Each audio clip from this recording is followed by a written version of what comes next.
Hello, Santa Maria High students. My name is Jose Olivera, Program Advisor with the Scholarship Foundation of Santa Barbara.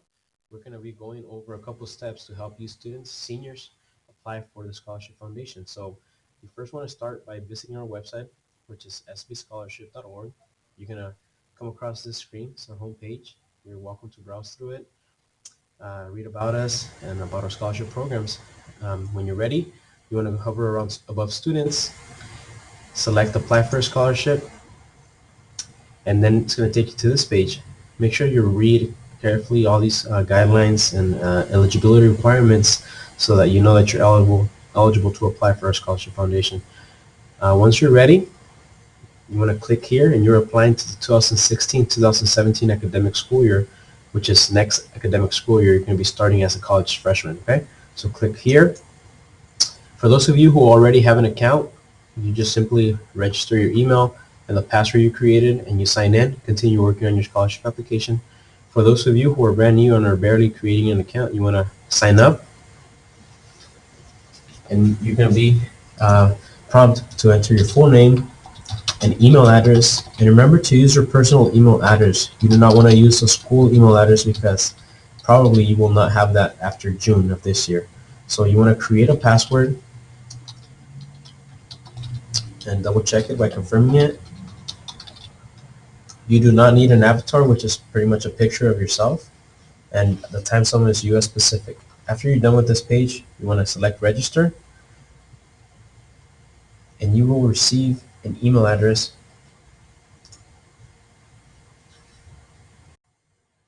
So as soon as you hit register, you're going to get an email to the email address you provided, and it comes from Fluid Review. So go ahead and open your email, and this is the email that comes from the Scholarship Foundation, and you can be prompted to select the link in the middle, which is going to take you to the application. So it's going to take you to the first three initial tasks, and this is pretty much personal information.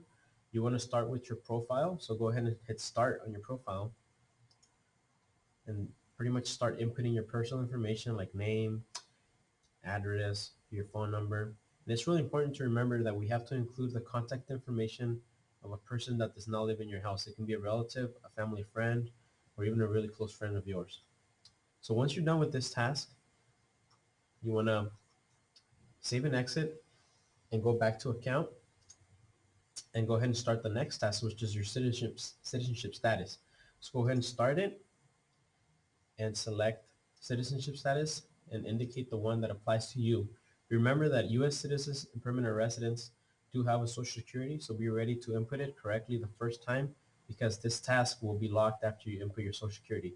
For those of you who are AB 540 students and have a DACA number, go ahead and provide it as well, but it's not required if you do not have a DACA number. So once you're done with this task, you want to select Save and Exit and then go back to the top. So the last part of this three-step profile part is to select the scholarship program you're applying to, and you're all applying to the general scholarship program. So select apply, and remember the deadline is January 31st. So make sure that you submit it before that date, and go ahead and click Save and Exit on the bottom, and then that's going to take you back to the account.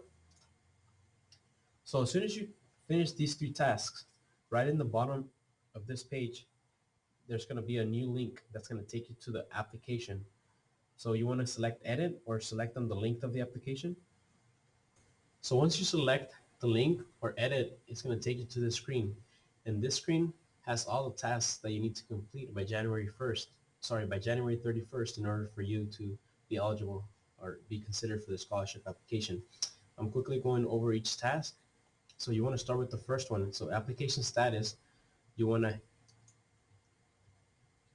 select start. In this case, this is a student who already started her application, and you want to select new undergraduate. You're all considered new undergrad students because you're all working towards your first bachelor's degree.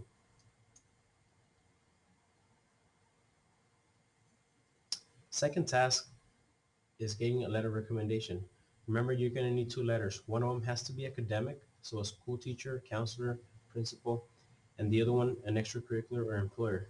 The second one can also be academic as well. So you want to hit start. All you need is their first name, their last name, their email address. Make sure it's the correct email address so that they do get the email from us. And how do you know this person? High school teacher, your advisor, my boss, my coach. Once you're done with this information, you want to hit submit. After clicking submit, the Scholarship Foundation will email the recommender with instructions on how to create an account and how to submit your letter of recommendation, okay? So you want to provide 2 recommenders. After that, you need to upload your high school transcript. You can ask your counselor to email you a PDF copy or scan it yourself and convert it into a PDF. You choose a file. Wherever you decide to store it, you just double click on the document and the document should upload by itself. Make sure to add a title, your name, and just add high school transcript at the end.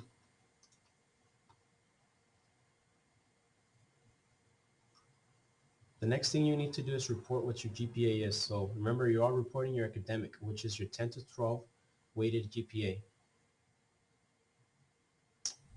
Next, you want to provide a college enrollment plan.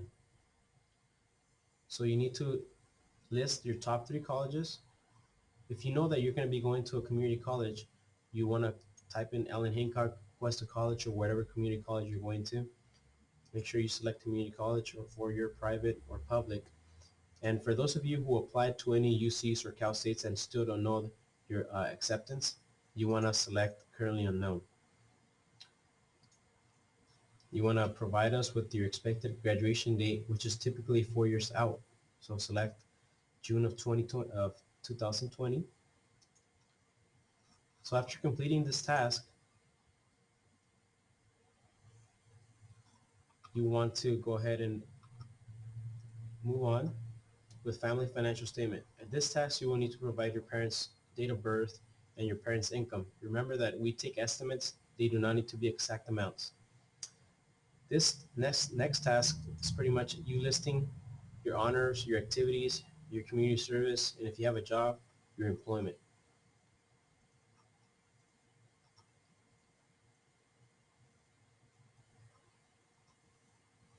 It's okay to leave this blank if you don't have any of the following.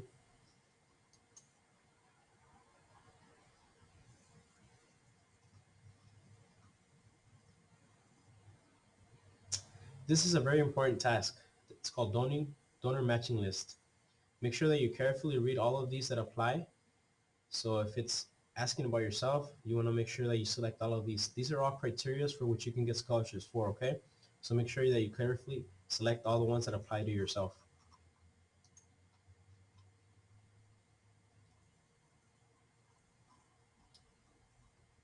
And lastly, you all have to write a short personal statement, at least 300 words, in where you answer the following questions. So make sure that you want to tell us a little bit about your family background, what's important to you, what motivates you, and what are your educational and career goals. You can copy and paste it in here and then hit save and exit. One thing to highlight is after you hit submit on your recommenders, you'll see incomplete. It's going to say pending. After your recommender uploads the letter, it's going to say complete. And that's when you're going to be able to submit the scholarship application. This link will not become accessible until both recommenders have uploaded the letter for you. So make sure that you constantly remind them of the deadline, which is January 31st. Thank you, and I hope that you'll take advantage of this video and apply before January 31st. Thank you.